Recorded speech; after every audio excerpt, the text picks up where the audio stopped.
ঝড় বৃষ্টিতে লন্ডভন্ড পাথারকান্দি সমজেলার ভোট গণনা কেন্দ্র। সকালের ঘূর্ণিঝড়ে লন্ডভন্ড হয়ে যায় আকাইদুম গণনা কেন্দ্রে অস্থায়ীভাবে নির্মিত শেড ঘর। চরম অব্যবস্থার মধ্য দিয়ে গণনা পর্ব চালু হতেও দেখা দেয় বিলম্ব। সংবাদকর্মীদের জন্য ছিল না কোনো সুব্যবস্থা। সকাল 10টার পর শুরু হয় ভোট গণনা। আপনারা অতি সত্তর আপনাদের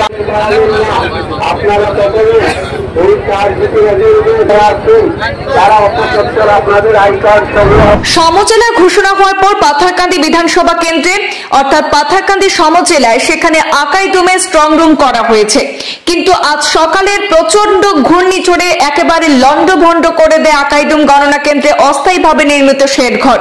সকাল 8টা থেকে গণনা শুরু হওয়ার কথা থাকলেও তা শুরু হয়েছে প্রায় 10টার পর থেকে।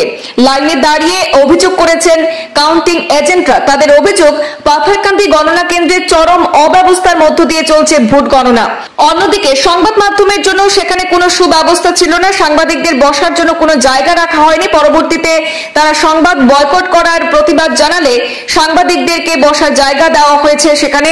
এক কথায় চরম অব্যবস্থার মধ্যে ভোট গণনা চলছে পাথারকান্দি সমজেলায়। অ্যাকচুয়ালি এটা দুঃখের বিষয় যে ওরা ঘোষণা করেছিলেন 8টা থেকে কাউন্টিং হবে, 7:30টার সময় আমাদেরকে বসার জন্য বললেন। এই বৃষ্টির মধ্যে এতজন লোক যে এখানে দাঁড়িয়ে আছে, বৃষ্টি হয়েছিল, তথাপিও কিন্তু ওনারা ঠিক টাইম মতো কাজ করতে পারেনি। এখন পর্যন্ত ওনাদের অফিস স্টাফের যে আইডি কার্ড ওইগুলাই ওনারা দিতে পারেননি।